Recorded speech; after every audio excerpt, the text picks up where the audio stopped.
All right. We ready, Freddie? I'm ready. What's up, everybody? Welcome to another episode of Recap with Mac for the week of April 27th through May 2nd, where we go over the legislation and what you could and should be doing for what's going on in the Kratom world. Welcome to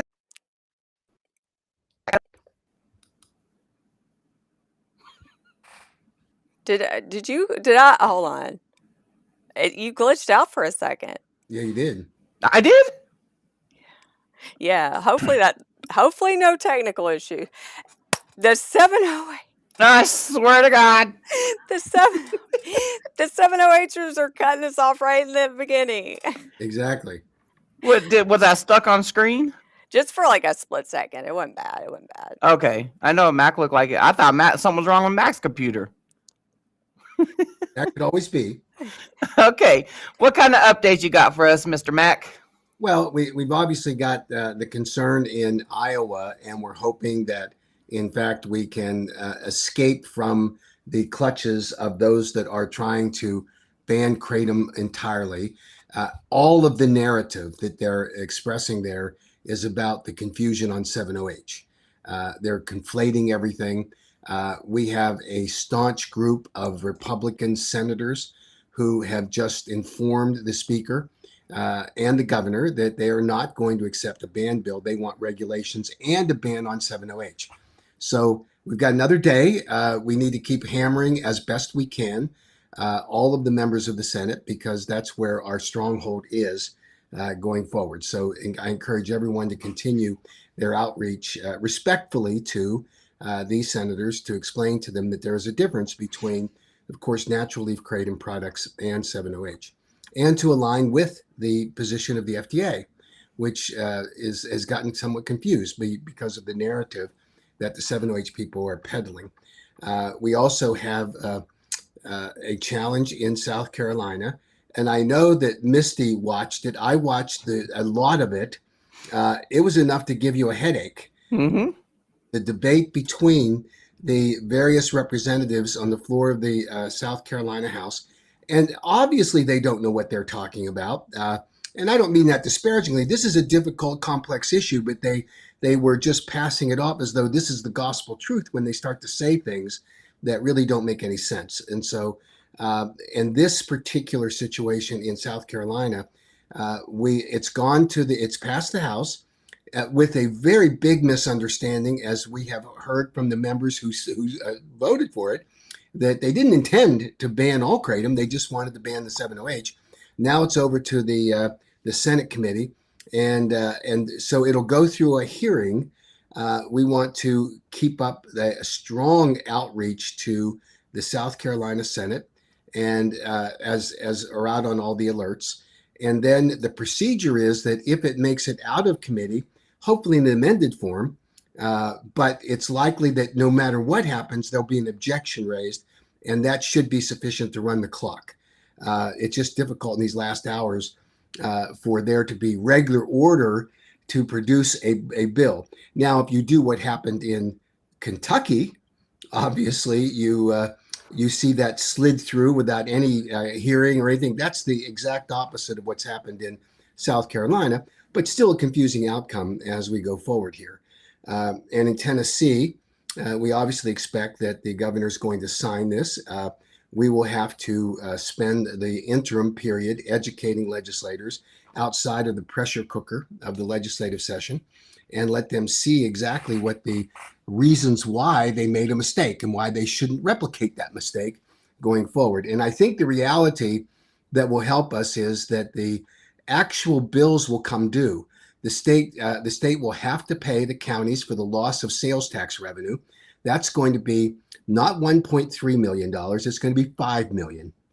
And they're going to have to then pay for the incarceration costs, which are going to be substantially more than were estimated. And the total of that whole bill for the entire state is $20 million. That's crazy.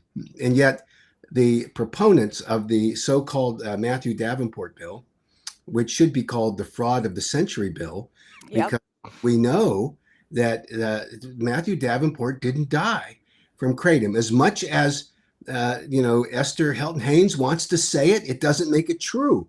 And as much as the mother would like to believe that her son was only on kratom, it's not true. And so as a result, I think that the reality will set in, and we have a chance to at least revisit this issue in a more rational way, and certainly with a more informed way in the next legislative session. Disappointment without question, because we expect that people will look at the facts, evaluate them properly, and come up with a rational decision. And in this case, Tennessee did not. Now, the reality is there are two factors that are complicating across the country what's happening. The first is 7-OH. The 7-OH advocacy, which I'd like to talk about today, their newest national advocacy platform, is designed to confuse people, to try to conflate kratom with 7-OH together, to ride the backs of the advocates of people that say kratom is fine for me, 7-OH is a real problem. They want to say they're the same, and of course they're not the same. And it's infuriating when you hear people like Michelle Ross say that. That's insanity. And in the same breath, she says, "I am the most experienced kratom researcher in the country." Not true. Not a single peer-reviewed published article that I'm aware of that she has done. She's done a consumer survey that she selected from 7-OH consumers and she did a study. A study of what? She did a consumer survey A asking. Reddit consumer. Well, Mainly yeah, Reddit people. I understand. I'm not against Reddit, but I'm against the way that the consumer instrument is modeled and tested for use in a survey. And when you say, here's a box of cornflakes, is cornflakes your favorite cereal? Well, the only available. Well, I guess it is. I mean, this is the kind of what is most difficult here is that Michelle Ross will peddle herself as some kind of an expert using this so-called survey, when in fact it's nothing more than a flimsy consumer survey. And that's all it should be treated as, and certainly not a scientific article. Yeah, it's literally a social media survey. Yeah. And I think that that the critical element of its credibility lies in the way that the survey instrument is designed, the way that the results are evaluated. We can't look behind the way the questions were asked, the methodology that they use. These are difficult things. So we'll have to see. But we're going to keep fighting on this front. But my point is that here she pretends, masquerades as though she is some kind of a seasoned, published researcher to claim the mantle of being the most experienced researcher on 7-OH in the country. Not true. And she, by the way, just as an example, she has uttered the words that 7-OH has been well evaluated by the 2 Jack Henningfield egg factor analyses that were done in 2016 and then in 18 and then republished in 21. She says that. She says, oh, well, 7-OH has proven to be safe. Now, if she is the most experienced, qualified 7-OH researcher in the country, you could go out and buy a puppet at the toy store and have just equally as good an experienced expert, because the 7-OH evaluation by Jack Henningfield in 2018 and again in 2018 concluded that in its naturally occurring trace amounts, 7-OH does not pose a safety risk, nor does it meet the criteria under the Controlled Substances Act to be scheduled. That's all it said. And for her to suggest that those 2 research papers, and then I emphasize research papers, done by Jack Henningfield in any way mirror the conclusion that she articulated, it's false, wrong, and no credible scientist would make that decision. A person who's advocating for 7-OH might, in order to, and I emphasize this, mislead consumers, because that's been the game of 7-OH from day one. Mm-hmm. They entered the marketplace calling themselves Kratom. They refused to kick that labeling criteria. When I attended a meeting of a group of 7-OH manufacturers in Las Vegas at the Champ Show 3 years ago, they were pitching me hard in order to accept that in fact Kratom and 7-OH were the same and that we should be working with them. And there were people in the room, and this tells you how the power of misinformation is. They said, we are required to market our products as Kratom by the FDA. I said, how is that? They said, well, we have to put Kratom because it's an ingredient. Well, first off, it is a very small ingredient in a 7-OH product. It is the trace, it flips the trace amount of 7-OH to become the predominant amount of 7-OH. But there is nothing in the Food, Drug, and Cosmetic Act, nor in the DSHEA Act, that requires them to label their products as Kratom.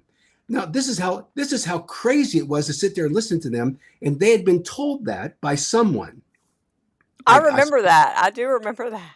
I suppose it was the most experienced and credible 7-OH manufacturer in the country that told them that nonsense. Mm-hmm. There is nothing in the Food, Drug, and Cosmetic Act or the DSHEA Act that requires that. You are required to list the amount of 7-OH on your product on your label. That doesn't mean you're required to call it Kratom. Mm-hmm. That was their excuse, and I emphasize excuse. So that's the bottom line there. I think that this is what happens when you get a group that wants to advocate for their product being legitimate to be on the marketplace when it's not. And they make up stuff. That's all you can say about it. And because they make up stuff like that, it gets reverberated with the Kratom danger awareness people. Well, sure, because they're doing the same thing. Yeah. Now all of this is just my opinion, but my opinion based on watching what they do, looking at their evidence and data. But you have the kratom danger awareness people doing the very same thing in terms of, now they flip it and they say, kratom is dangerous. And then they talk about kratom deaths. They ignore two important criteria. One is a kratom associated death means a death for which kratom is identified in a tox screen. It does not mean that kratom had any role whatever, or even played a significant role in what possibly could be a death based on the tox screens. But they say it. They'll say it like it's the gospel truth, and you'll hear it from them. And they say, "Oh well, kratom is dangerous and therefore has led to all of these deaths. And if that's true, then my family member's death obviously was caused by kratom."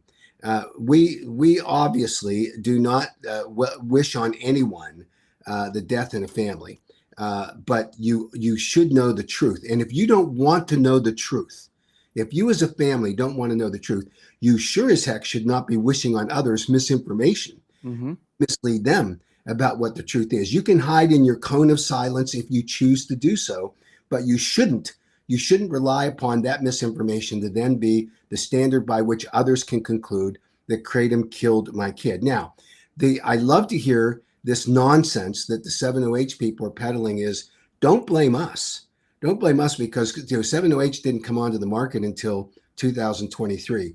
As I mentioned last year, and I verified over this last week, looking at the data that's now available, 7-OH was included in high amounts in products starting in 2021. They were experimenting. They were trying to develop a product line, and they were infusing into products. So when someone says to me that, oh, well, 7-OH didn't even come on the market, so therefore it couldn't have killed my kid, right, that ignores the reality that 7-OH was out there in high concentration products along the way. Now, there's another issue that's critically important with the KDA. And of course, we'll never know the truth because they say, don't show them your autopsies. Don't show them your tox screens. Do not do that because they don't want the truth to be out there. But they say that, obviously kratom caused the death of my loved one. And you can look at the data. Well, they won't show the data, but you can look at the conclusions made by sites like the FDA and NIDA and by the CDC. In each case, and certainly with NIDA and the FDA, they make their positions clear that kratom deaths are rare. And when they do occur, when those rare deaths do occur, they're because of adulterated products and polydrug use. Now, there's always the possibility of an underlying health condition. The CDC is a little different. They take a different position on it in that they publish data. They have not opined about kratom in any way, the way that the FDA and NIDA does. They just say, here's the data. And you look at the 2019 survey on medical examiners in 29 states that reported 151 deaths that were kratom related. And then they said there were 91 of which the medical examiner coroner identified as being on the autopsy and on the report. And then they said there were 7 that were kratom only. Now, that's not what the hysterical screaming headline was of all the media when that report came out. It said kratom deaths in 151 deaths or 91 deaths. Not true, but 7. And of the 7, when we asked, and then it was done by a group in Colorado, for those 7 deaths where there were blood samples available, they found that 4 of the 7 for which there was blood samples, the other 3 didn't have any, were all polydrug use when analyzed by more sophisticated testing equipment. Polydrug use. So what's the chances of those other 3 being the same thing? Very high. right.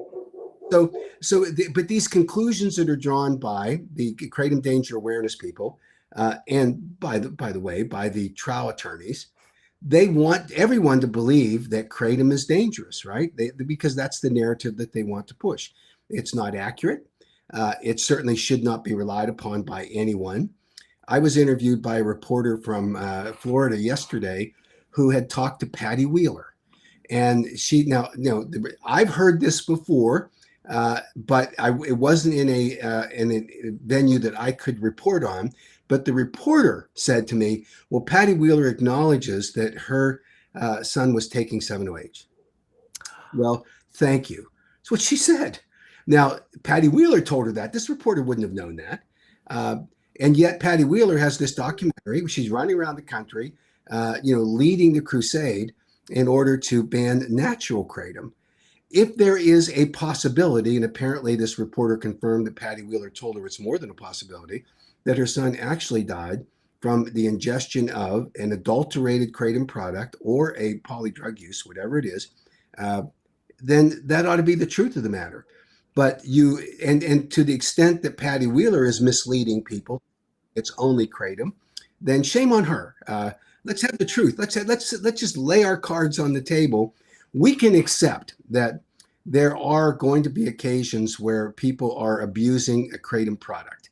We can accept that. We accept readily that in the early stages of the development of kratom product formulations, particularly with extracts, that some companies were doing exactly what the 7-OH people did, which is for a profit, decided to let them drive their product formulations. And you had extracts that were being made using industrial grade solvents that are highly dangerous and likely caused adverse events and maybe even deaths.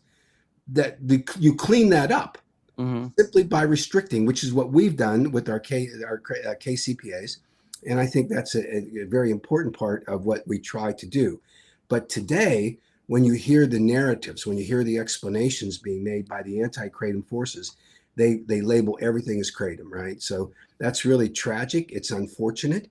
And yet that's what's driven the narrative in 2026 in those states where we have seen very strong anti-kratom crusades. And we're hopeful that a couple of things are going to happen. First is the action will be taken by the Drug Enforcement Administration to finally schedule 7-OH. Now, this keeps getting pushed around and delayed.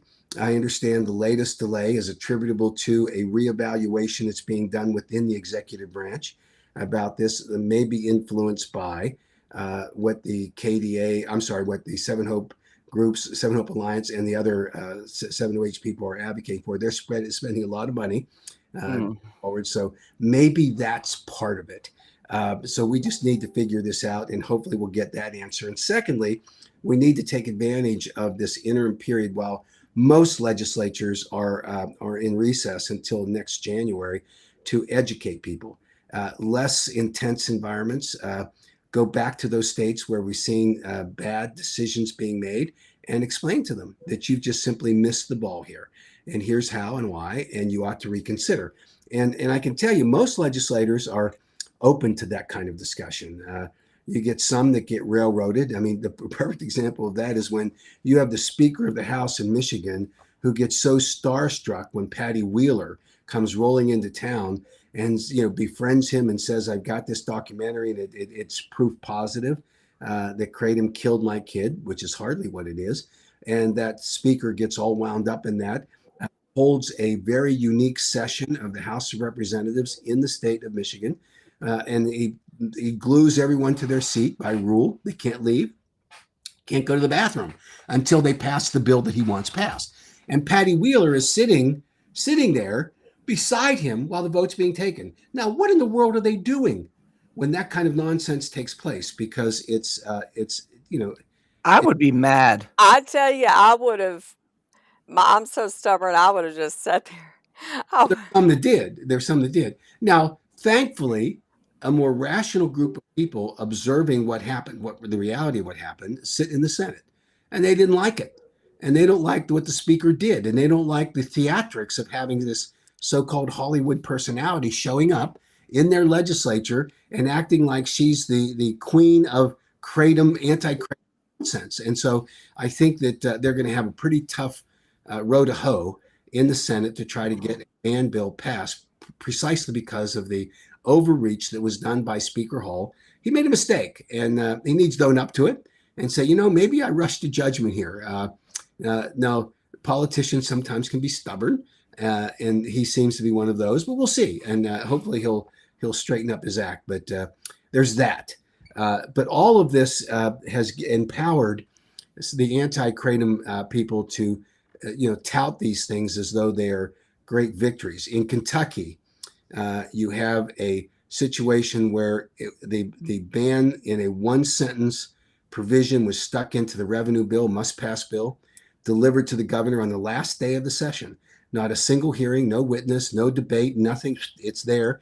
And the governor, thankfully, looked at that and said, well, you have a right to to have this to be evaluated in committees with regular order. You ought to have witnesses. And so he extended the enactment date to July 1st of 2027. That's a great thing. Now, Yeah. I saw the posting that was sent to me about how the anti-Kratom people say, "Oh, Mac's touting this as a great victory, how he negotiated with the governor." These were negotiations conducted by legislators with the governor's office. We obviously had input. We gave our opinions. We discussed it with the staff of the governor. There was a very healthy discussion about it, and that's what the outcome was. And to be mocked by the anti-Kratom people to say, "Oh, you're taking credit for this." Why don't they say, "Guess what? That was a setback for us. That was a defeat for us." They'll tell victory that they have, and now they want to act arrogantly, like, "Oh, well, how can he claim?" Like I whispered in the governor's ear. No such thing happened. We talked to his staff. We talked to legislators who talked to the governor personally, and that's the outcome. That should be the way. Like people should be glad that it wasn't done, that it wasn't done such a shady way. I mean, if you have to lie and cheat and do shady stuff to win, is it really winning? Mm-hmm. That's right. And I wish that the governor in Tennessee had listened, and in Kansas had listened the same way, because there was a more reasonable outcome that was available than the harsh and overly restrictive policy that was adopted there. But we'll be back, and we're going to continue fighting. But someone asked, I saw a minute ago, about Iowa having one more day. We know that they're on their last couple of hours or days of session. Their per diems ran out over a week ago. And these are people, that's the per diem is the amount of money they get paid. I was like, what does that mean?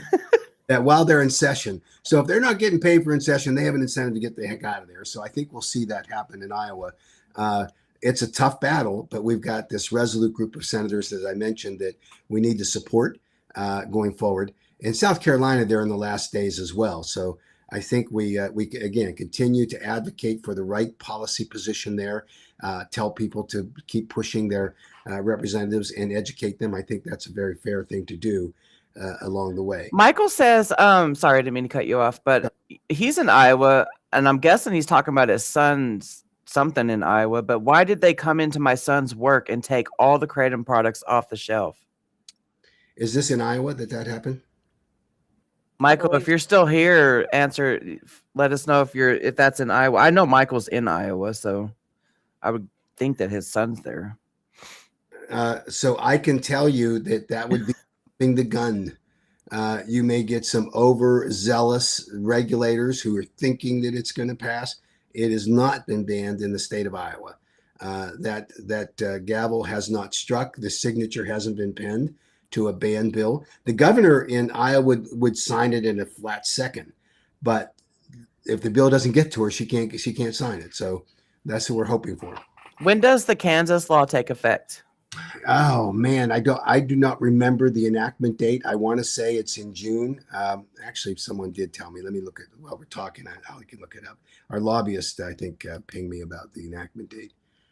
Sherry, it's not. I know it was just signed by the House Speaker, and so that's just what it looks like on the website. I don't know if he's actually signed it or not, but I would be shocked. Even if he doesn't sign it, though, it still goes into law. So what bill? What state? Tennessee. Tennessee. Oh yeah. That's that one's unfortunate. Like I said, I'd eat my hat. Yeah. Remember the enactment date on Kansas, but we'll find out. Okay.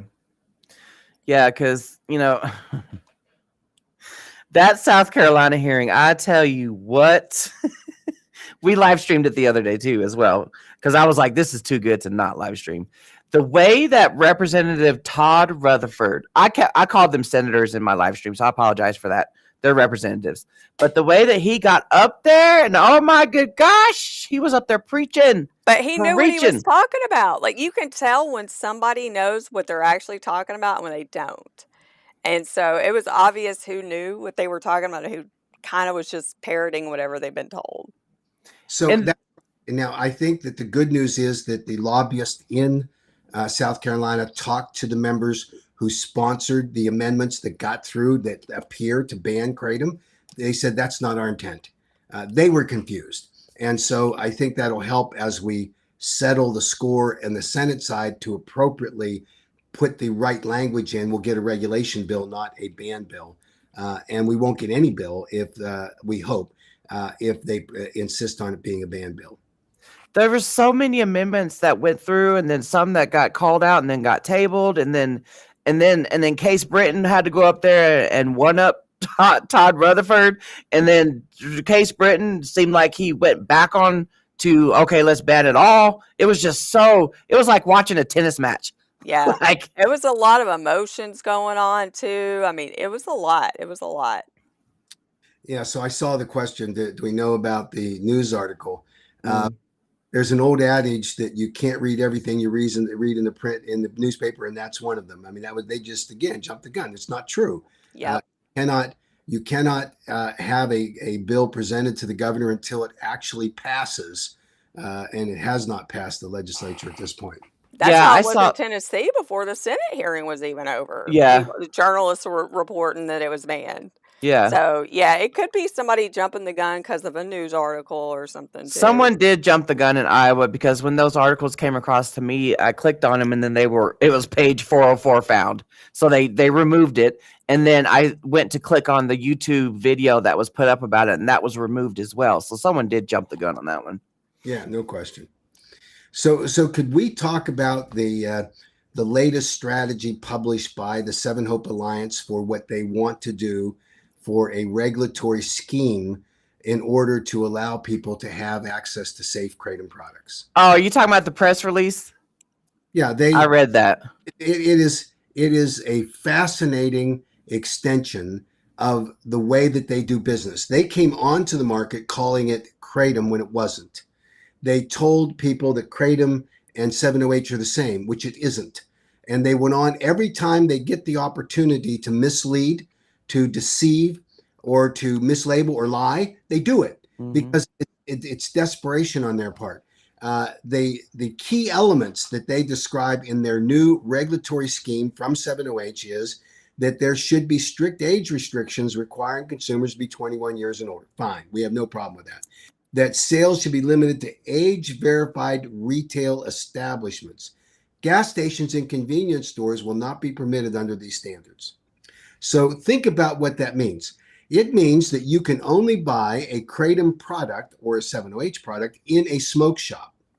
The 7-OH manufacturers market their products solely to drug seekers, those people looking for euphoric high, those people that want to have that whiz-bang, knock you on your ass moment. That's what they market to. And so it's no problem for them to say, toddle down to the smoke shop to get it. But they know that the average Kratom consumer isn't that profile. The average Kratom consumer is a person that wants to replace a cup of coffee with a better experience using Kratom to increase focus and have energy. Or at higher serving size, they want to reduce their anxiety, maybe reduce feelings of depression. And then at the higher serving size still, they use it for management of acute and chronic pain. None of those people in the traditional Kratom market are the drug seekers because Kratom doesn't give you a euphoric high, but 7-OH does. And so what they're suggesting and trying to, again, masquerade as being, we're for good policy. And they say, but we only want it sold in retail environments. And for goodness sake, you can't buy it at a station or convenience store because we know that those are bad because they don't sell. Their primary marketplace is not a gas station or a convenience store. And if we're going to use that standard, if that's really where we're headed, then I can tell you that you will shut all convenience stores down because most of the products in those convenience stores are not approved by the FDA for any medical purpose. And yet they're things that help you relieve pain. They're things that help you feel better, reduce anxiety. I mean, this is just the nature of the over-the-counter medication and the dietary supplement and botanical supplement industry. We sell products that make people feel better. We do not sell products that give you this euphoric high that they're peddling. We don't sell drugs but in order to demonize and the beauty of and the irony and the deceptiveness of the 7-OH people are the ones that say, this is just a turf war between the two groups. Nonsense. It's a safety issue. And if we're looking at safety, where can you market a unsafe product in a gas station or convenience store? No. They know that they can only be sold at smoke shops, right? That's the bottom line. The other thing that this Florida reporter asked me last night, and this, now you know where this came from. She said, well, tell me, Mr. Haddo, would you allow your grandchildren to use Kratom? Well, she said to me. Now that comes right from Patty Wheeler, right? Mm-hmm.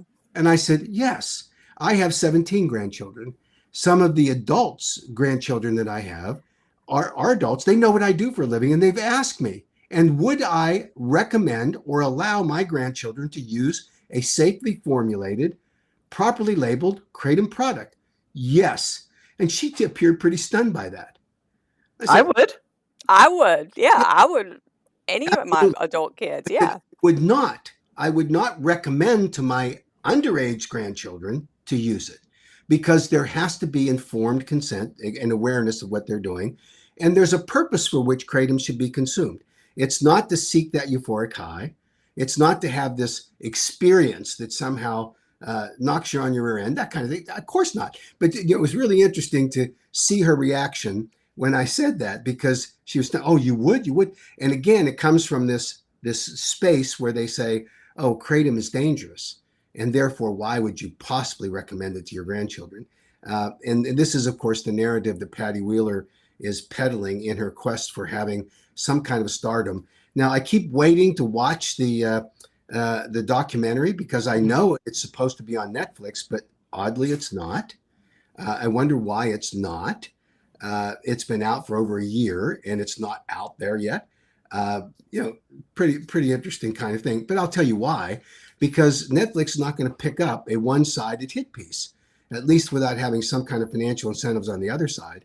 And look, Patty Wheeler is a passionate advocate, and I've met her. I was on the documentary. I don't know what pieces they used of the documentary, but I can tell you that during the filming of the documentary, while I was sitting there, Patty was asking me questions that the producer interrupted her and said, that's not the right question. We can't put that on the screen, because she was so biased, right? Understandably.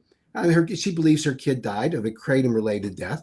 But now that I hear that from the reporter, if the reporter is accurate, and if she's recounting exactly what Patty Wheeler told her, that her son died of a 7-OH product, that's a different scenario entirely. She did not say that to me when we were doing the interview. But my point is, that this national, let's go around to the states, and you get the people of like Senator Mike McKell, who is an ambulance chasing, let's get a class action suit together so I can make some money kind of an attorney. If that's the people you're associating with, shame on you. And if you're going to go to Dean Francis, who has decided this is his cause celeb, and you listen to him, and you listen to him over and over again, say things that are simply incorrect, and you want to associate yourself with that individual, then good. Then you're just adding to the problems you have. And then on top of that, to join a group with Andrew Kolodny? I mean, you give me a break. Andrew Kolodny is at this point so impaired in terms of his credibility, it's not even funny. And not because of anything that I've done or that the Kratom industry has done. I'm talking about what he did during his quest to try to demonize all opioids, and the efforts that he undertook that ended up depriving legitimate pain patients of access to therapies that drove them to far more dangerous drugs, led to overdoses, and for people that died because they didn't have access to the pain medications. And yet he wraps himself in the dollars, because he was making a fortune testifying in product liability cases and in consulting with the company or the counties and the local governments who were trying to get a piece of the pie from the opioid settlements. So he got it both ways. He demonized the opioids on one side and then started collecting money and consulting fees on the other from these local governments so they could get a piece of the opioid settlement money. I mean, there is not a better example of someone who just simply exploited the marketplace. And he just did a commentary on a publication that I submitted a counter op-ed. And I just got an email yesterday saying, oh, we don't accept op-eds from anyone that's not an Academician. This is traditionally an Academician format. But we run it by Andrew, and Andrew had these comments about your op-ed piece. It's a milk toast kind of thing. Well, Mac should consider this and consider that. Hey, now we're set the stage. Let's have a public debate. Andrew, let's you and I get on a webinar and let's have at it. And we'll see how your credibility stands up. I would love to watch that. These arguments that he's making are simply ridiculous. And you don't have to be a scientist to know how bad it is. When he sits before a public body like Suffolk County and he tells them kratom is an opioid, that is false. It's not an opioid by chemistry. It's not an opioid by legal definition. And yet he says it like it's true.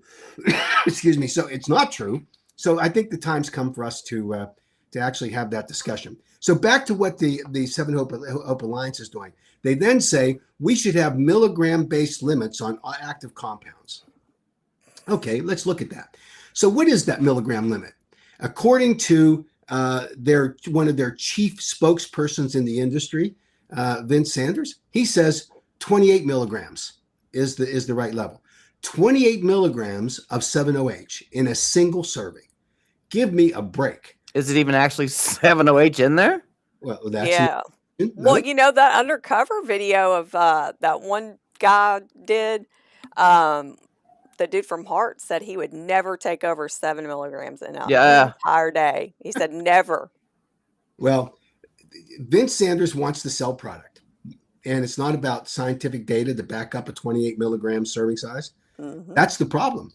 Why? On what basis do you recommend the 28 milligram serving size? Now, this is the same guy that sat before the Massachusetts legislature and said you could eat 2 pounds of 7-OH in a single setting and it wouldn't harm you. That's craziness. But that's what a snake oil salesman has to say in order to justify what they're doing. You go to the extreme in order to make it sound reasonable. Oh, 28 milligrams. So now look at what the test results that the Texas Attorney General was able to identify in the 7-ohms product, which is supposed to be a 7.5 milligrams. I think is supposed to be the serving size. I just pulled it up here. Let me get it. And here's the interesting thing about that. When it was tested, they found that there was 12.84 milligrams per tablet. Now you're supposed to break the tablet in 2, and so you would have at that point about, if I remember correctly, about 7.5 milligrams. The actual metrogenine level per tablet was 1.52 milligrams. You can't have pseudodoxil in a product and call it safe. But that's the problem. When you manufacture a 7-OH product, when you use the pull shock chemicals, the high concentrations of chlorine and baking soda to catalyze the 7-OH out of natural leaf kratom material, you end up with some other things in it. It's like how they make cocaine. Right. And so, oops, we have a little bit of pseudodoxil in it. Oh, yeah. Spilled a little. Yeah. And who knows what else, by the way, because I'm not sure that we tested. But then, of course, the standard is, and this is what we did back in 2019. And by the way, 2019 is an important date because that's the first year that we started promoting and advocating for a regulatory scheme on kratom in the States. And we have said that no more than 2% of the overall fraction of the product should be 7-OH. If you look at the 7-ohms tablets, 14 milligrams, so it's 7 milligrams when you break it in half, if you do that, and that's not reasonable either, 86% is 7-OH. Not 2%, 86%. And that's based on the testing that was done by the Texas Attorney General along the way. And then you had, this one's great, Luma, advertised as, and it's prominent on the packaging, it's a 80 milligram shot, right? Of 7-OH. It says 7-OH. There is no 7-OH detected. None. And so therefore there's no percentage of 7-OH. And that's a liquid shot, right? That's a liquid shot. Mm-hmm. And the metrogenine pseudodoxil is 42.17 milligrams in that bottle. It's all pseudodoxil. So they skipped over the 7-OH and just put straight pseudo in there. Yeah, absolutely. And then you look at the Smurfs. Smurfs extra strength Baba Berry tablets, 400 milligrams in a package of 5 tablets. The 7OH per tablet is 38.45 milligrams, 0.83 milligrams of pseudodoxil. 95% of the tablet is 7OH. Now, remember, 2% is the standard, and they're up to 95% in that. In the Opia, which is, again, a 4 times chewable tablet, 4 pills in it, the amount of 7OH per tablet was 16.14 milligrams. So they're even selling a product that's a little goofy in terms of what they claim is 7OH, 0.39 milligrams of pseudodoxil, which is very powerful. And then 96% of that product is 7OH. And they want to market it as being safe. So you go down these standards. So what we're doing is looking at the other product formulations, because this is the key. Is it safe to market a product? What is the product formulation that we're looking at that we want to make sure that it's safe for consumers? And that's the bottom line. I mean, this industry turf war that they're talking about is actually a consumer safety war. And the products are unsafe. And they don't want to have a contrast on safety to natural leaf kratom products. They want to have a battle between, the natural kratom leaf people just don't like the fact that we're stealing so many of their customers. Now, the basis for that theft of customers, that customer base, is because 7OH is so powerful. You're creating addictions. Right. Yeah. And by the way, we're finding out that many of these so-called 7OH products are really pseudodoxil laced, just like you would have fentanyl laced. It's a product that's not approved, has zero safety data to support consumer use of it. It's fully synthetic. Yeah. And that's what they tout. They say, we don't have any peer-reviewed published literature. We don't have any testing data that shows it's safe. They admit that, but they say we have consumer use data. That's the weakest of the 3-legged stool that you could possibly have. You first have to have a clinical data that shows that by testing in lab animals or in the laboratory that you have a safety profile. Then you have to have human testing, and then to go to consumer experience data. Oh, it's been on the market for a couple of years, and we've sold. You hear them say 500 million doses. Therefore, it must be safe. And here's the biggest, fattest whopper of a lie that I've heard since my 13-year-old son told me about something he wasn't doing. And they say, oh, you got to understand that when we talk about 7OH, people are really treating this safely, and they're really working hard, and they're not experiencing anything. What they do not tell you is that every single adverse event that is reported to the FDA is evaluated. And the FDA now has data that they have published as a documentation for their 8-factor analysis that they submitted to the DEA, documenting serious adverse events with 7OH that by contrast are dramatically different than the average kratom consumer in America. So we're talking about consumer experience. I'm sorry, you guys lose on that battle. And then when they try to suggest that because they've had 500 million or 1 billion doses and there's been no serious adverse events, that's not true. It's a whopper of a lie. That's a big back lie. So and then, of course, then the consummate expert on 7OH sits there and says, "Oh, well, it's not true. It's perfectly safe, and there's never been a death reported, nor has there been a significant adverse event reported." That's just nonsense. And yet she'll say it with a straight face. The same person, by the way, will say, "Oh, we know that those sublingual products are a problem. We're not selling them anymore." The same way that Jeff Smith last year at the Champ Show said, "We're not selling those confectionery ice cream 7OH products anymore." And I walked out of that debate, walked downstairs, and I went to 3 booths that were selling them. We're not selling those anymore. And the consummate expert on 7OH in the world said, we're not selling chewable, dissolvable tablets anymore because they bypass the stomach. They go the gastro system. They go right to your mu-opioid receptors. They hit you like the freight train. She said, we're not selling those anymore. And I bought a dozen of those products 2 days after she claimed that was true. Well, if that's the case, then how are they ingesting 7-OH? If they're not selling the chewable tablets or sublingual, how are they ingesting it? Well, they claim that they're selling regular, not dissolvable, not the fast dissolving that bypass your stomach. They claim that they're selling 7-OH products that go through the natural process. And then here's another part of the lie. They say that when you do sell 7-OH that goes through the first pass metabolism tract, that the problem is that the liver converts metrogene into 7-OH. That's what they say. They say it all the time. And So does KDA.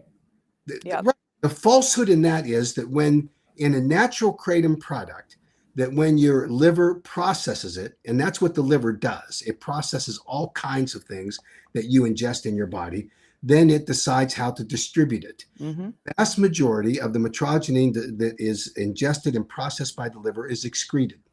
It never goes to the mu-opioid receptors or anything like that.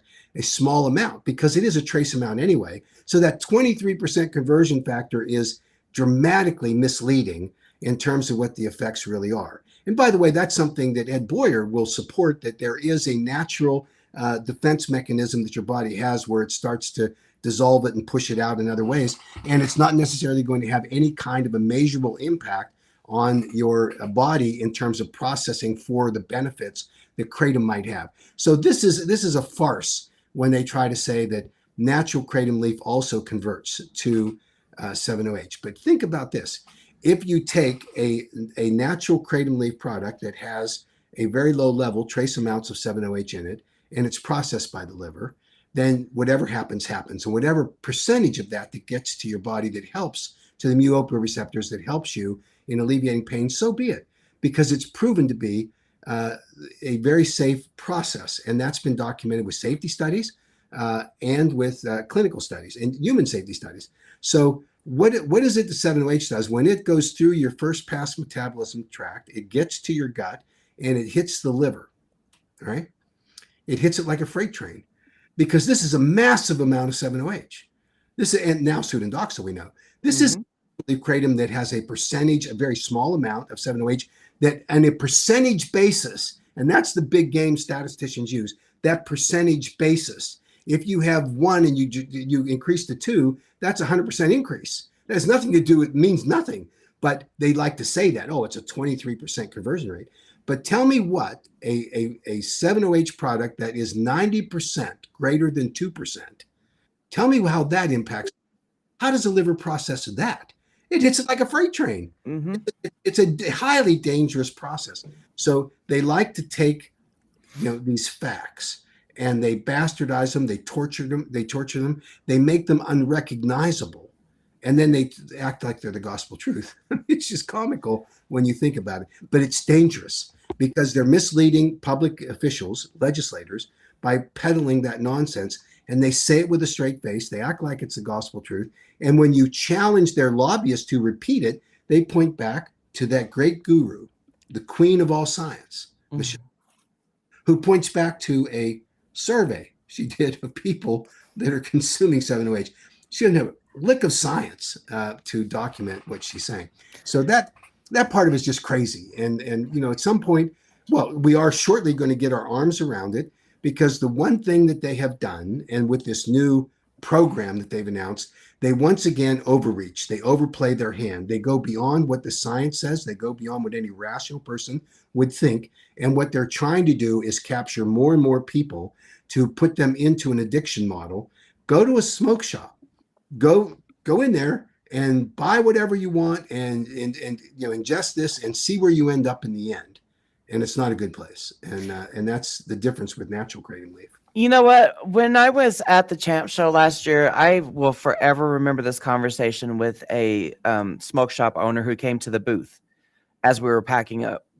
And he told me that he's got a family to feed. So yes, that he sells 7-OH, but he has also helped people go into recovery centers because of their 7-OH addiction. He helped fund those. Wow. So I don't know if he ever stopped, if he ever pulled 7-OH off the shelves or not, but I just know that he was battling with himself, because he was like, yes, I have a family to feed. Yes, this is what people come in to buy. Yes, they get addicted. Yes, I will fund their recovery. So it's a moral, like, to me, I say this too. These 708ers that came out on scene, they filed moral bankruptcy is what they did. Yeah.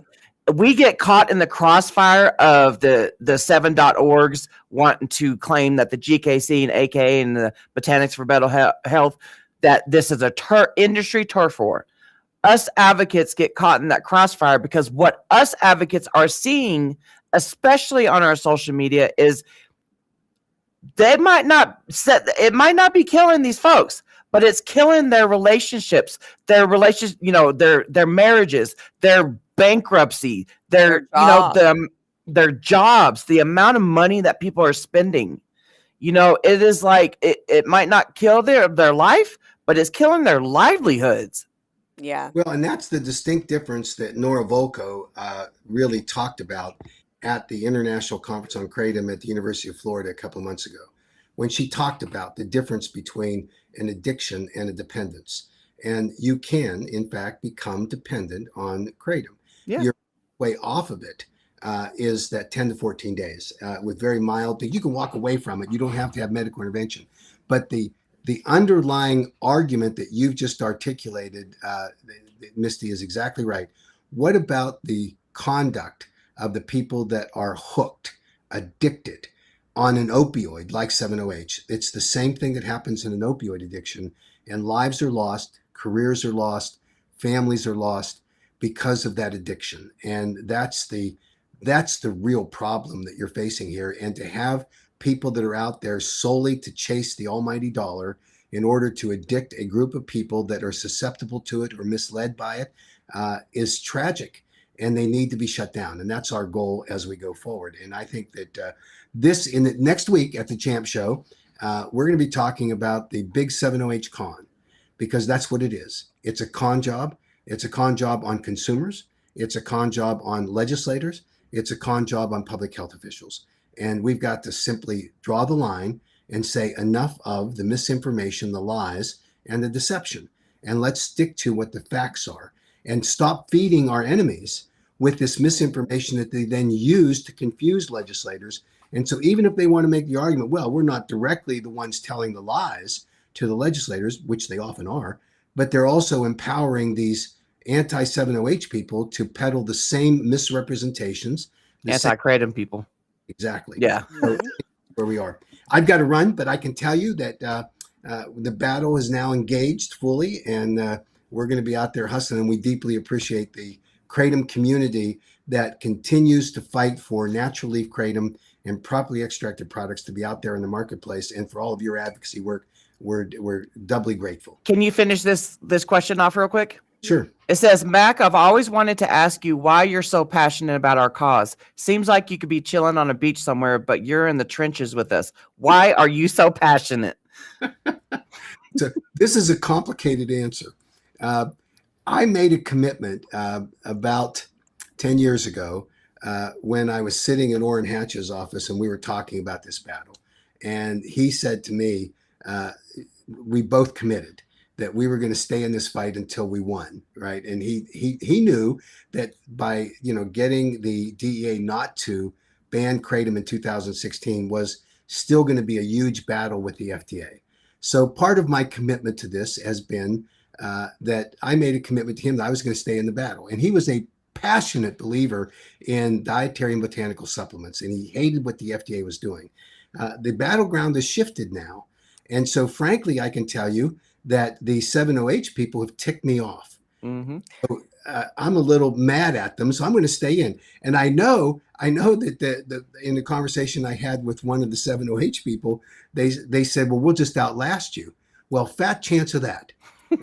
Brace up, because I ain't going anywhere until we win this battle. And I think we're getting close, but we're not there yet. And so when I'm satisfied that we've gotten to that point where the natural kratom leaf consumers marketplace is secure, and that citizens that want to use and take advantage of and exercise their freedoms to responsibly consume well-regulated products, then I'm good. I'll go off to the beach. I know I'm never beach, but I'll go to my golf course and I'll enjoy my retirement. But right now, I'm not going anywhere, and that's a signal to the 7OH people. If they think they're going to wait me out, that's not a good pathway.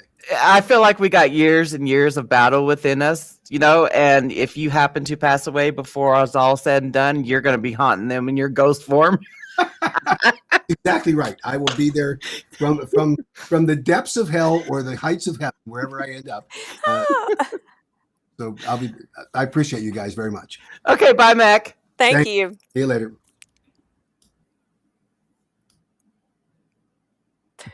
Okay, that was an amazing conversation. Oh, that was too funny. I know that he had limited time with us today, so we couldn't, like, you know, just go over everybody's questions or comments that were in there, because he had told me he was only going to be available for like 30 to 45 minutes. But I think we got to everyone except for I know Mike had asked about Illinois, but let me see. Sorry, you know, it's also hard to keep up with the questions that come on here because they go so fast. I try to pin them if we don't ask. I saw you were doing that, yeah. Oh, 2 recitals. You have fun, Dana. Thanks for popping in. Okay, bye, Dana. I see Jeff's in the house. And then we got Mel and Tiffany. What's up, Tiffany? No, Tiffany, they are not. Chalk screens and autopsy reports are not public record in every state. They are in Tennessee. Trust and believe. When a death happens, the AKA gets up on that. And each state is like, they have a different, you know, policy, I guess you would say. It is. How's everybody doing today? How's your lovely Saturday going? Sherry, what's up, Sherry? Lovely Saturday. Today is my oldest. Today I became a mom 26 years ago. Happy birthday to your son. Crap. I just still cannot believe that. I tell you, I had no idea what I was doing. But, you know. Nobody ever has any idea. Like, you're never prepared to be a parent. I don't get people are like, I'm going to wait till I'm financially stable, or I'm going to wait till this. It's like, man, it happens when it's supposed to happen.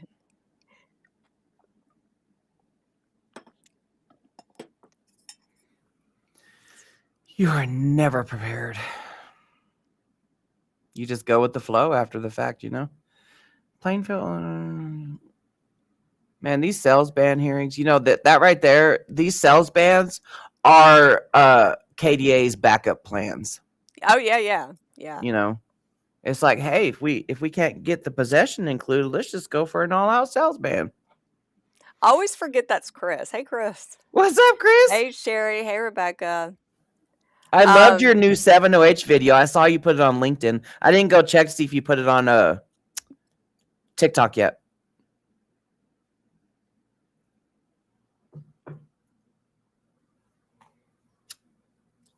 Yeah.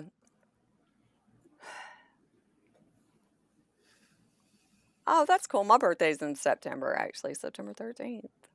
My birthday's in 10 days. Yeah, it is. You're 47 and still ain't in heaven. That's horrible. I guess it's not horrible, but Kratom saved me from going to heaven. Oh, here's these bot dudes. I know, freaking bots. Get out of here. Get out of here. Yeah, the sales bans are. But, you know, at least they're not trying to. Yeah, Mike, they've been working hard behind. Y'all, I mean, I tell you, it's when people are organized enough to be doing things behind the scenes, it makes a big difference a lot of times. That goes for the pros and the antis. Yes. You know, when you're organized, like, you know, we have a huge organization behind the scenes, you know, and we try to get them when we can, you know. I plan on going to, yes, Tiffany, I plan on going to DC. I don't have the date yet, but when that happens, I will be asking for donations, honestly. Oh, 19th anniversary. Happy early anniversary. Yeah, Sherry. Dang, next year you'll be y'all's 2-0, huh? Yeah, I have to sit there and think about how long me and my husband. I think we're 14 years, 15 years possibly. I don't know, 14 or 15 years. Was Rutherford for both Leaf and 7-H, and the sponsor testimony was confusing. The South Carolina bill seems like it's regulated Leaf and full ban. It's dude, it is so weird. When we were even when I'm thinking about it right now, it's just I cannot. It was just so chaotic. Yeah, I think there was a lot of emotions, and then things just weren't getting differentiated towards the end, and all hell broke loose. Because the original bill was for natural leaf and to ban 7-OH and synthetics. And then that Representative Ford guy, who's actually a former hemp farmer, he got up there and introduced an amendment to ban it all, and then he criminalized possession, and then he took possession off the table, but he still wants to criminalize all kratom and 7-OH and synthetics. And then Rutherford gets up there with another amendment. Not clear. I don't even know what. Like it's like in that hearing, they wrote amendments as the hearing was going on. I love that story. Every time I hear you tell your story, that's so sweet. It is so sweet. Hell yeah, Sherry. Yeah, I think kratom saved. Well, it saved the hell my husband was going through. He put up with me for a while. My shenanigans. And you know what? There's nothing wrong with being happily divorced. It's better than being married and miserable. You know what? That's what I say. Yeah, I mean. Yeah, Rutherford, like, he knew what he was talking about and everything. And that Britain dude, like, he even said before, like, we're about to go over the 2% thing and everything. But I think it got heated. I think some people got upset because I feel, honestly, personally, I feel like people got upset because Rutherford did his homework. Yeah. And he knew exactly, and he was pointing out stuff that's like common sense stuff. Like, you're going to put people in jail for this. You're going to, it's common sense stuff. And I think when people get, like, their wrongs pointed out, they take it personally. Some people do. It's a blow to the ego. Yeah. Yeah. And them legislators and politicians, they got big egos, boy. And so Rutherford gets up there and does his sermon. And then Case Britton gets back up there and does his sermon, talking about 3,600 pills for $36. Like, what? What? Where? Who? So, I don't know. I don't know. But whoever's in South Carolina needs to go to the hearing next Wednesday. Yes. If you can make it to the hearing in South Carolina, that's a huge plus. Even if even if you're not speaking, just showing up and having them warm bodies show up. And I meant to put my webcam on. Hold a sign. I don't know. You know what? I wish if I could have any rep that I've seen over the past 6 years advocating, represent me, it would be Rutherford. Yeah. Hands down. Hands down. No, he didn't. He did not. I think he's a lawyer. Let me look up his profession. He didn't. He sounded more like a preacher to me. And baby, you can preach all day long about kratom. Yeah. As long as you're preaching the truth, I don't care. And it's funny, like, my last name used to be Weatherford before I got married, and I used to get called Rutherford all the time. Yeah, he's an attorney. Well, you can tell sometimes when they're attorneys because they know which questions to ask, where it makes you think. They're either doing that or they're trying to phrase stuff in a way that's misleading. He was using, like, lawyer terms. Yeah. But yeah, it was good. I plan on going to DC too. We just need the date set. And it's pretty. I went last year, and it's pretty chill and relaxed. You know, walking through those buildings, though, it is just long hallways. It's so pretty. It's so pretty, but they're long hallways. It's like they got the reps' offices spaced out really far between each other. And so you walk in there and you want to talk to somebody who deals with I forgot what we used, like FDA stuff or something. And you go in there, 9 times out of 10 you're going to speak to the legislative aide. So that's what we did, and they would put us in a room with these huge desks. It's like you're sitting at those tables and you're like, man, this right here is like a round table of where policies are made. Yeah, Like, yeah. whoa. You know, and here I am being a recovered drug addict, never thinking, you know, while I was in active addiction that I'd be in DC, you know, trying to help save what's saving me.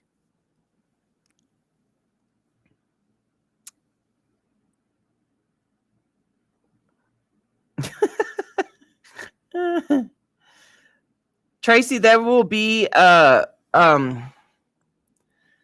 advocacy fly-in day type thing. I'm pretty sure it's going to be about the federal KCPA. Yeah, just going and talking to different, legislators, Mm-hmm. especially like your state. I'm glad. I don't think I'll be able to go, and I say that only because I have no idea. Like my mom's having hip surgery. I was planning on going when it was, if it was before May, but May is like the busiest time of my life, and then who know? I don't even know what's going to happen. I'm waiting to hear back on when my mom's surgery and stuff is going to be. I wish I could go though. I do. I am going to be kind of sad, but I'm glad that Tiffany's going to represent. But the date keeps getting pushed. So yeah, that's why I'm like, I don't know. We'll see. Oh yeah, Tiffany. Same. I can't stand politics. I don't care about any of the other crap. You know, if I only care about Kratom and what's happening to Kratom. I don't care about the other freaking politics crap. I'm about ready to start showing up at the polls and shit in Tennessee, y'all. I ain't even playing. This has bothered me so bad. Out of all the legislation hearings we've watched or attended, Tennessee is the worst by far. The worst. And yeah, Mike, go ahead. Call the smoke shops. I've done that before. I've done it a lot, actually. And so, most of the times they don't care. Yeah. They don't care. It's just another product to them. It could stay or go. Yeah, that's kind of how it was when I went to go hand out flyers here. But it's just, I don't know. Like I said, I mean, I feel like I need to almost get more involved in local politics. Even though I hate it. I hate it. Oh shit. I do vote every time just because, I mean, I'm not trying to throw the whole I'm just saying, like, as a woman, I feel like it's we should, people fought for us to be able to vote today. And so it's like, I feel like my girls that fought for me, I'm gonna at least, vote. Don't say gals. That's why I changed. We are not at a show. We are not. For all the women that came before us that paved our way, that's why I vote. No, there isn't a federal threat against Kratom. There's a federal threat against 7-OH, though.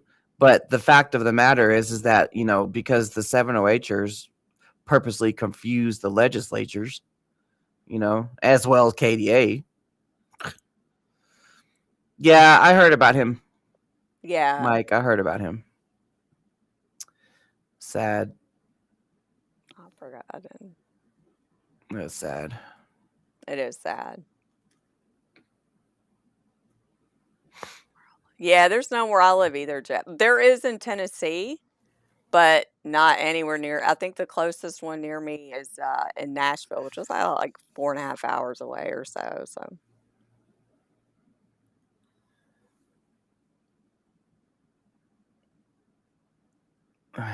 all I can say is that kratom legislation, it don't matter what side of the aisle you claim, what set you claim, Yeah. it don't matter. Well, and I used to say this all the time before Tennessee happened. Kratom is bipartisan. Like we're all, it's a human, it's a human right not to be in pain. I feel, like just whatever works. Yeah.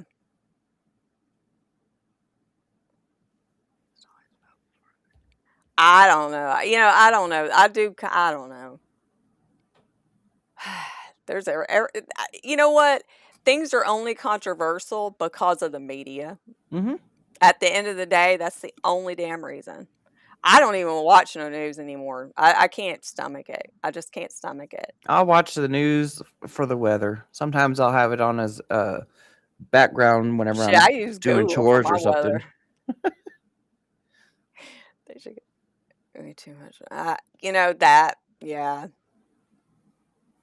I don't know. It's Because my conspiracy theory brain sometimes thinks that 7OH was mass produced to the market like this so that it could get kratom banned, so that big pharma could finally dip their greedy ass fingers in it. But then I've asked the scientists and researchers that question, and they said if they did it, they would have done it a much better way. The whole 7OH being mass produced is done by a freaking dude that was in the spice industry. He was a former Kirby vacuum salesman, a car salesman. It's like he's like, I'm gonna make my billions before they ban it because we know they're gonna ban it, and they've made billions. yeah, it's a human right to just find something that like that's what and I think a lot of people don't realize, a lot of normies don't have to live with pain every single day of their life. But if they're like, oh, like that Rutherford dude said, oh, here's a plant that I can use and I don't have to use opioids that is pain relief. Huh. I mean, it is a no-brainer. It's a no-brainer. Why try and police that and take that from someone? And Kathleen, I hear that same argument with the 7OH. You're saying that, it's a human right to find something that provides pain relief, but there's got to be it's got to be safe. It's safe versus not safe. Right. That's what my thing is too. And especially like putting it out on the market and knowing all willy-nilly knowing that it may or may not hint not be safe. That's disturbing. I mean, that's disturbing. They mass produced it to the market without any informed consent at all. Why? Because they didn't have any scientific data to back it up. They used, like Mac was saying, they used Dr. Jack Henningfield's studies. But Jack Henningfield's studies were talking about the natural 7OH. And I can't stand here. Well, it's all the same. The molecules are all the same, at the end of the day. Well, you're not fucking throwing in a bunch of damn chemical salads in that shit either. Like, we don't know what the hell you're ingesting. And fillers on top of that. Like, get the out of here with that. I can't. Mm-hmm. I ain't even trying to get all pumped up about stuff. Well, the thing of it is that we can get very passionate about talking about 7OH, and it pisses off the people that are consuming it, especially former kratom consumers. Yet that gets me, man. That gets me when they these leaf what do they call us? Purists. Purists. These leaf purists, they say the same thing that people said during Prohibition. So fucking what? I mean, it's true. It's true. Like, just because we're saying the same thing, doesn't mean it's not true. Mm-hmm. And if it's not true, fucking prove me wrong. You can't.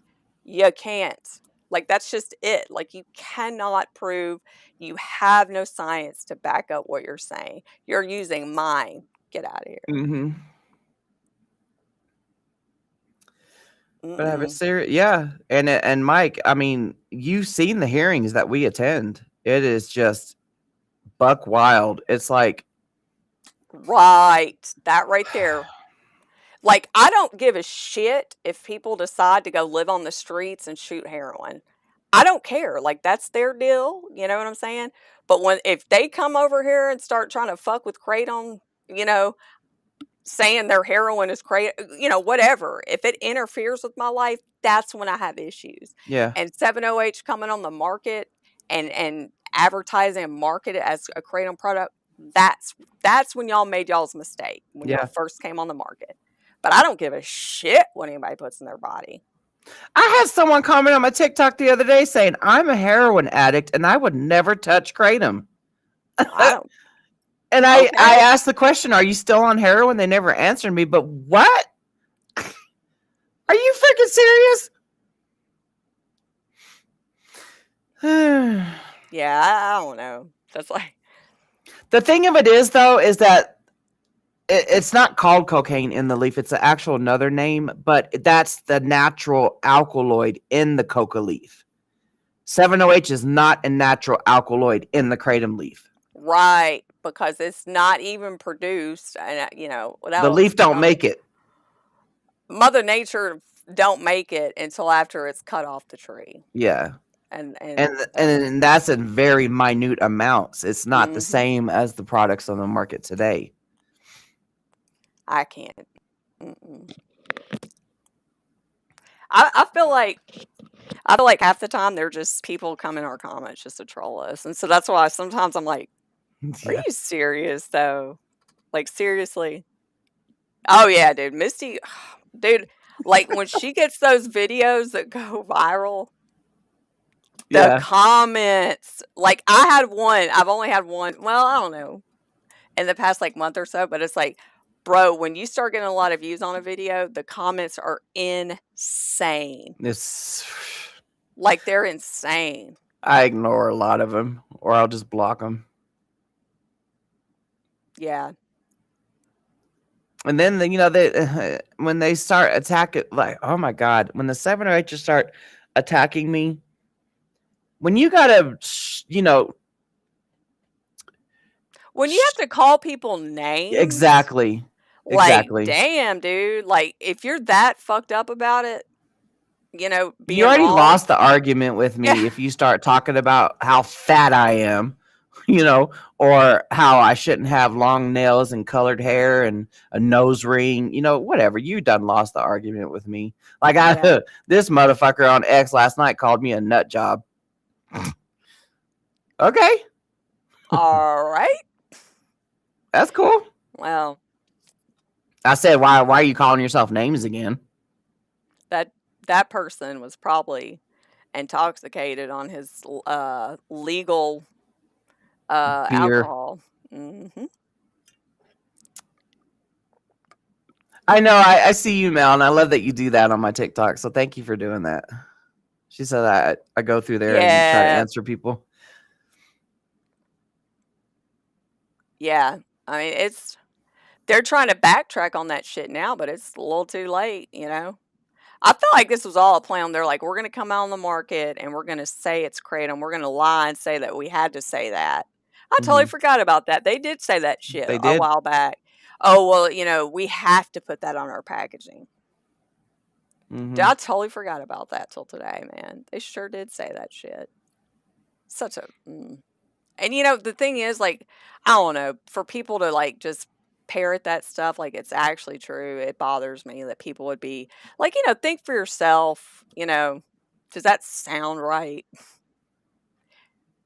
And the whole fact of him saying that it was actually coming out, they were experimenting around in 2021 with it. It kind of makes sense to me with all the TikTok commenters I was getting back in the day like that.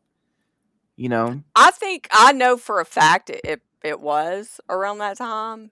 Because I know that there was some people that was, the kitchen extract people. Yeah. Were dabbling around. But I think it just didn't become blown up on the market until like, Opia and all them people started making all that, the fancy kid appealing packaging and shit like that, drug names and all that shit, because I remember the influx of comments I was getting in 2021 and I was saying, is it an extract? Are you taking an extract, a liquid extract? But they would never tell me the names of the products. But now it's not, now it's all, the dots are connecting. Yeah. people were a science experiment in 2021. That's the other thing that I don't understand. I'm like people, they don't realize that they're the human guinea pigs right now. Or maybe they do realize it and they just don't care because they're getting whatever kind of good ass high or bad ass high that they're Well, getting. that's just like Mac showed that Texas Attorney General. Those labs came back. It's filled with like pseudo. Oh, you did the thumb up thing. Oh my goodness. But it's like, pseudo, I hear not only is the binding affinity even worse than 7-OH, but it's like I hear it's a lot harder to just quit. It is, yeah.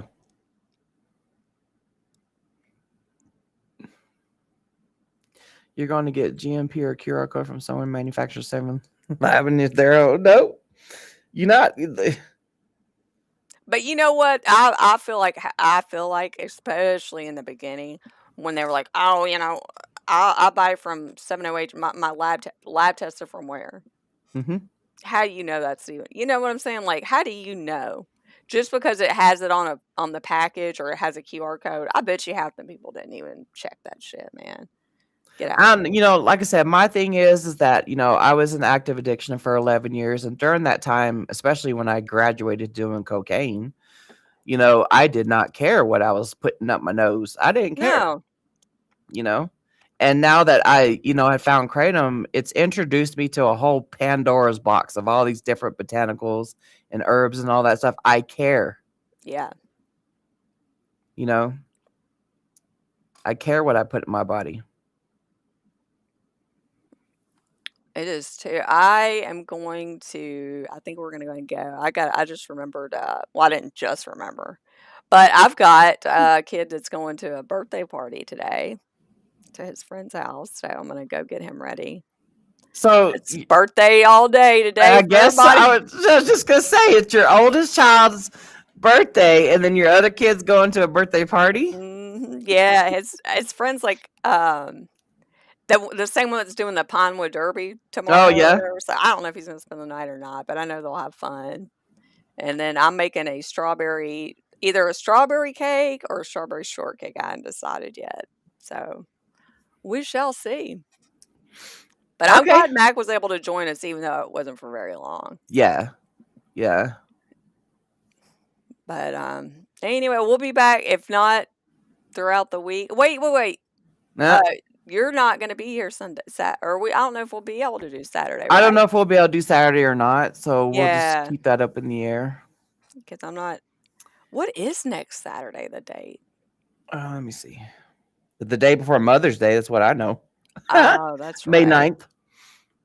Man, I don't know. I felt like there was something else. I don't know. So we may not be next Saturday, but if we are, it'll just be, something real quick or something.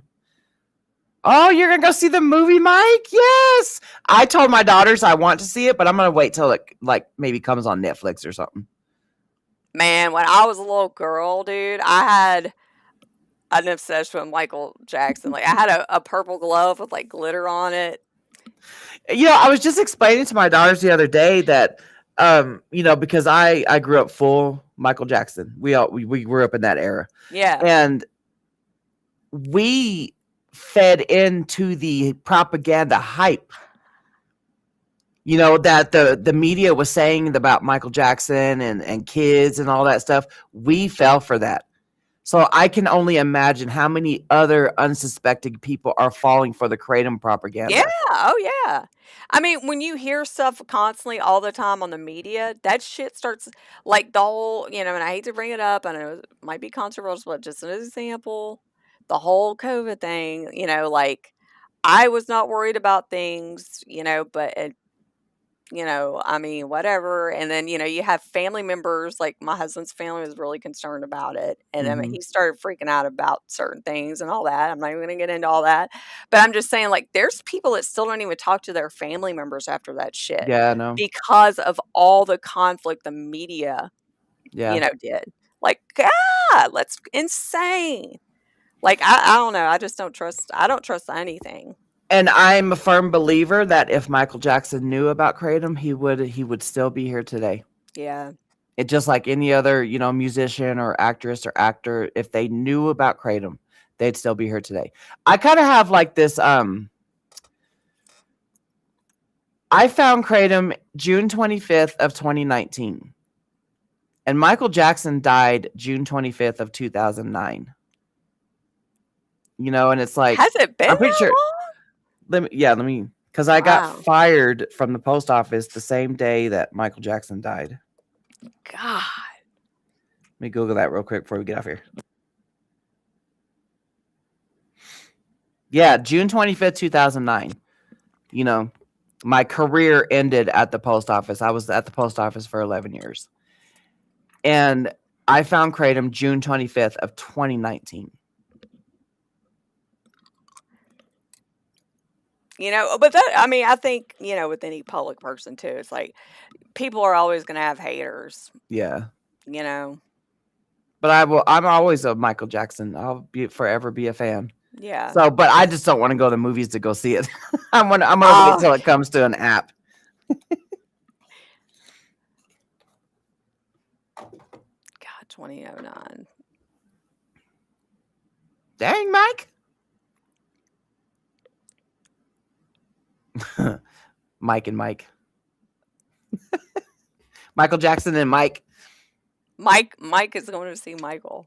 Yeah, Mike's going to see Michael. My middle son's name is Michael. Mike. I don't know if you've seen all the TikToks of people leaving the movie theater, after seeing Michael Jackson. First of all, they're all crying and stuff, which kind of hits me in the heart. Like, oh crap, what's being seen?